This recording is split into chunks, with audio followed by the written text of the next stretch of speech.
Now raise your hand if you've ever heard about the siege of Honobia, Oklahoma. And no, it's not a war, per se.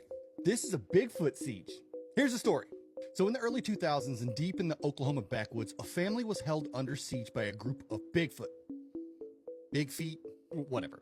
Honobia, Oklahoma is a remote town, dense forest surrounded, the perfect place for something unnatural and weird to happen. This shit never happens in the city.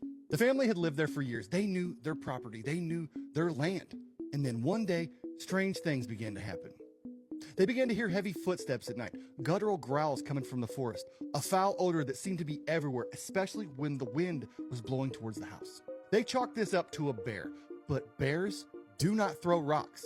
Because one night, a loud bang shook the cabin. Something big had slammed into the wall. The father grabbed his rifle and stepped outside. Through the doorway and off the porch, he jumped, looking to see what had struck the house. And then he spotted it, a giant rock sitting right next to the window.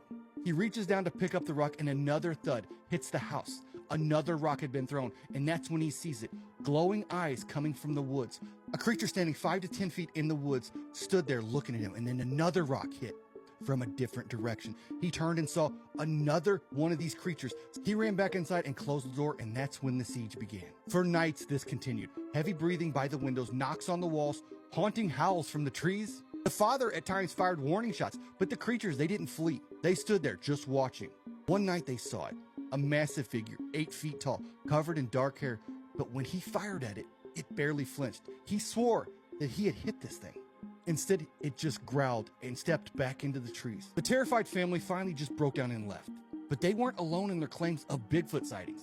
Locals in the area reported strange howls, weird vocalizations that sounded like speech coming from the woods. Huge footprints. They made audio recordings about this. Some believe that the strange recordings were Bigfoot communications. They were talking to each other. This was back in like 2005. You can read about it all over the internet. To this day, Honobia, Oklahoma remains a Bigfoot hotspot. Every year, researchers gathered at Honobia Bigfoot Conference searching for the answers. So, did the family trespass onto Sasquatch territory? I think that they had lived there for years. Did the Bigfoots just decide, you know what, we're going to evict them? Either way, the question remains, do you believe in Bigfoot? Because what really happened in Honobia? But leave me a comment in the comment section. Let me know what you think. Damn it, man.